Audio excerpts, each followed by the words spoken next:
valuation bar, when it's at that level, that means there probably was some kind of draw, but it's so difficult when you have no time. And another uncharacteristic blunder. It has plagued Carlsen all match long. And with 13 minutes on the match clock, you can't really afford to lose another one if you're Carlsen. He needs another clutch match-tying performance. What a recovery by Hikaru. What a recovery. Amazing, right? It looked like everything was going against him, and he was able to win that game. And look at this position here. 9 moves in, H3 played. It's a quiet position. Cut the board in half. Black has an extra pawn from A through D. White has an extra pawn E through H. There's a kings on the one side of the board. White has an extra pawn on that side. I think White is going to try to get an attack. But from a match perspective, Carlsen getting what he wants. An unbalanced position. Definitely chances to win here. But with the knight coming to F5, queen and g4, Robert, you called it. This is getting already practically unpleasant. Look at the clock. Magnus falling behind again. He's in trouble again. He is, and he might need to swap knights and play bishop d7 just to cover the c6 square. Something. Move. Do not want to lose your blockade of the e5 pawn. That is not what Magnus wants, but he's playing so slowly, down 23 seconds remaining.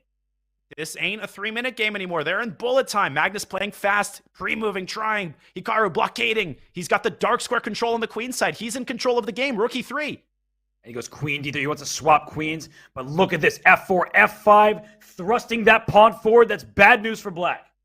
Uh-oh, F5 coming. And the endgame offers no relief at all because the C file opens and Magnus going to go after that. Or Hikaru going to go after the C6 pawn.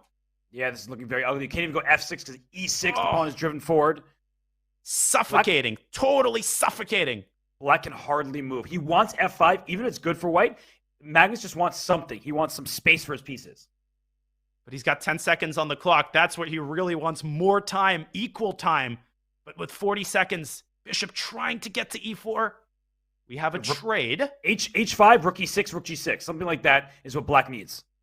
Carlsen, once again, dude, this is already heroic defense by Magnus. He's somehow holding on. G6. Oh, but the queen's gonna get trapped. G4 is coming. It's unstoppable. That is crazy. Then F5. And so what awareness from Hikaru? Queen H5. Get rid of the pawn. Or G3 traps the bishop. Even better. Hikaru is a beast. Oh, but what a move by Magnus. GF. There's nothing that didn't work. Queen was pinned. You couldn't have taken the rook. It's over. Hikaru knows he's winning. Unreal. Magnus resigns. Still 2-point lead for Hikaru. It's back to that lead. Hikaru Nakamura, just when it looked like, a mortal player might tilt, he shows his superpowers. Hikaru is showing some nasty and showing us another Queen's Gambit decline. If you're Hikaru, you're more than happy with a draw. Robert, 10.5 left. Magnus, he's the one who has to avoid panicking. Now, where's his momentum gone?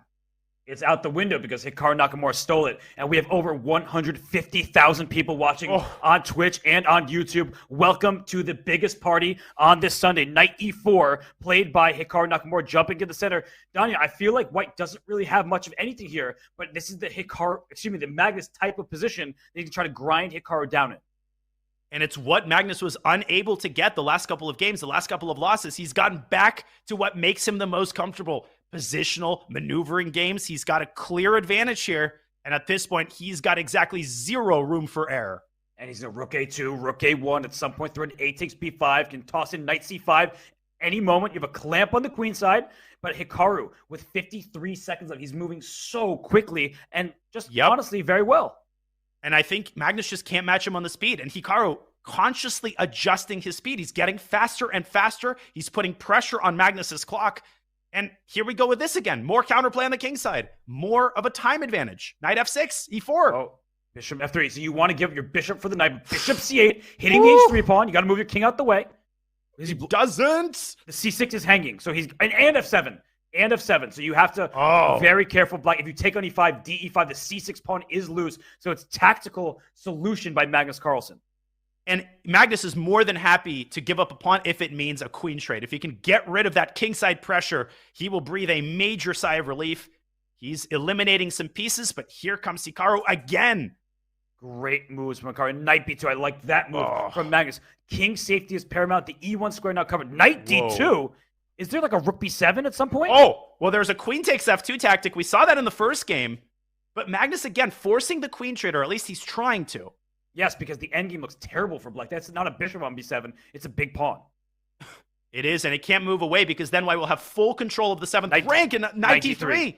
Oh, Magnus making moves. Or knight E5 Bishop even. C8. Yeah, it's so not over close here. yet. There's rook A1. Queen C1, Rook Queen A8. H6 made sense. Okay, he wants to trade rooks. Whoa, rook B8? Whoa. Oh, the bishop on F3 is loose. The Taking on F3 is 95 loose. deserves attention.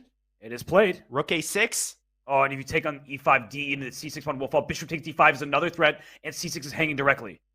But Hikaru can throw in H3 at some point. If he can make this messy, he's had the edge in time scrambles all match long. This is what it all comes down to. Here we go. Oh Taking my gosh. Queen C6. He goes Queen C5. Look at that. He was Knight C4, Knight takes C6. Keeping more pieces on the board. You could take on D5 and play Queen, take on D4, so you play Queen D5. He said takes right away. But there's perpetual ideas.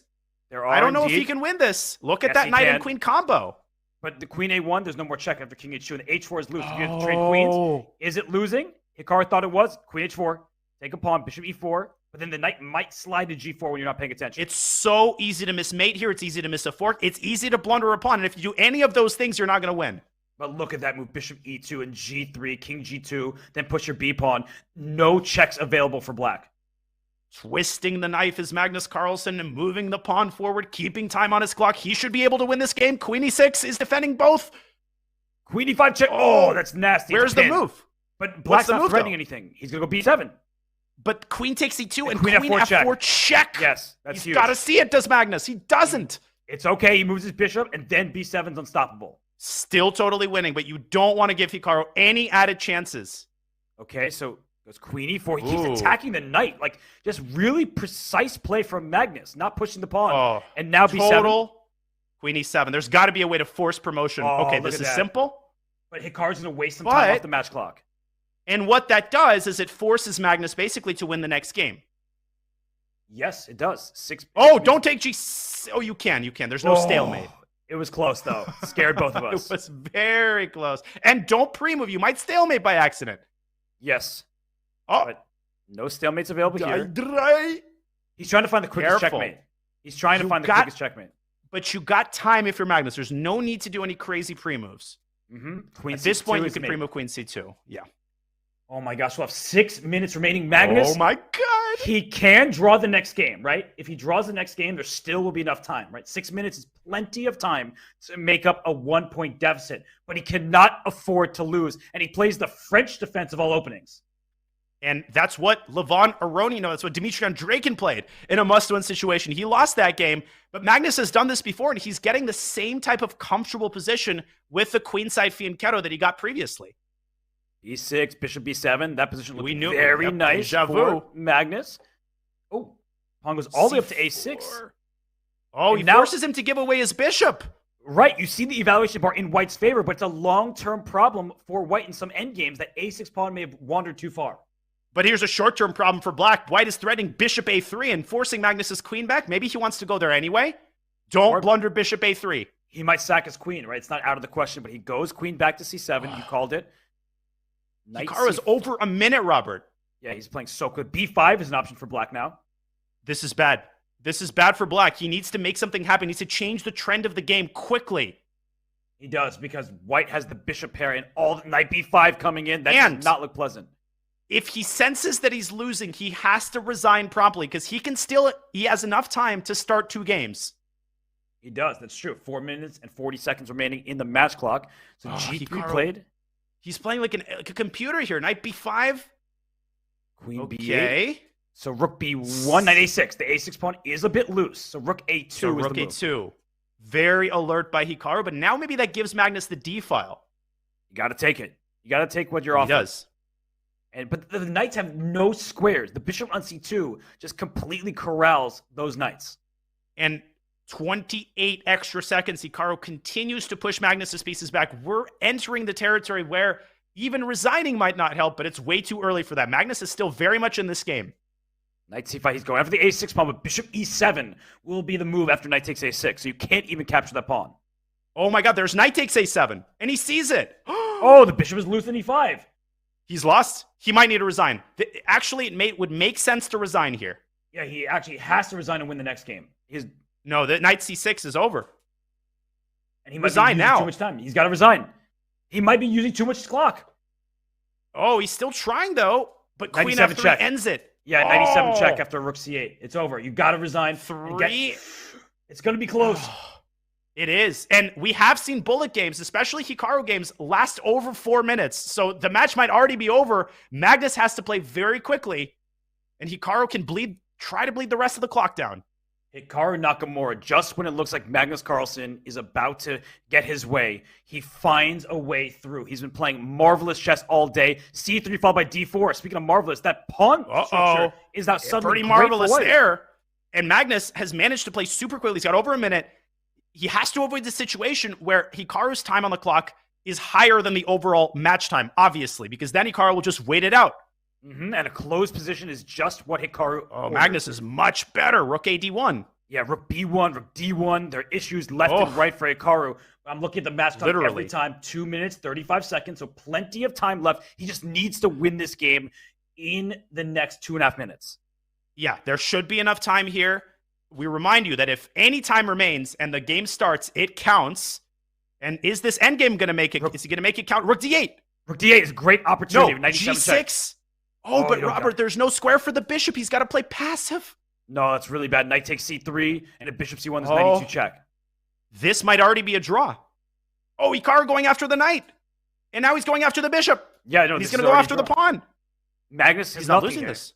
No, and even if he loses, I think it might take more than 2 minutes. Hikaru Nakamura is on the verge of an SEC championship.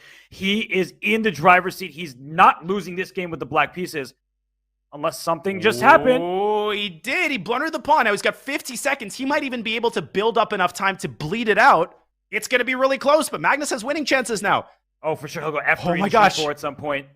But 1 minute, Robert, 35 seconds remain on the match clock. Look at what Hikaru is doing. He's just playing instantly. He's trying to bleed this out. He's got 40 more seconds. He needs to burn. He's losing. He's lost. He's position But does he have enough time? Oh my gosh, Magnus has to show off the mouse speed right now because this is a winning position for white. He is winning a second pawn just like Hikaru did in a previous game. Magnus cannot afford to waste a single second. This could be over if Hikaru can bleed another minute off the match clock. Here we go. 1 minute, 10 seconds. Every second counts. King H6. He's going to win. G5, Rook F6. G5. Rook F6 and King G7. G7, it's winning. Oh my gosh. No, but Hikaru, he has 15 more seconds. He needs to bleed. 15 seconds. King F8. King F8. Move. If you're Magnus. Hikaru's going to make it happen. Isn't he? G5. G5. Rook F4. Move. Oh my gosh, do the ladder. Queen. D8 queen. No, he doesn't have enough time. Hikaru made it. It's over. No, that's it. It's over. You see, Hikaru recognized it. He wins the Speed Chess Championship. Magnus gives a little bit of clap for Hikaru Nakamura. But what a performance from the American superstar. He has won the Fisher Random World Championship this year. He's winning Title Tuesday pretty much twice every single Tuesday. And now he has taken the Speed Chess Championship. That is your streamer. That is your SCC winner of 2022. Fans aren't happy when Hikaru bleeds out the clock, when he waits a minute to resign. Guess what? Every second that he bled out, this is the 3-second difference right here and right now. Hikaru Nakamura, how did he do that? He was losing for like 40 moves, and he somehow built up enough time to bleed it out. He has won the match. Unbelievable. He has, and you see jubilation on his face, relief. I mean, they have so much respect for one another. And as I said earlier, Hikaru Nakamura just defeated Magnus Carlsen in 3 hours of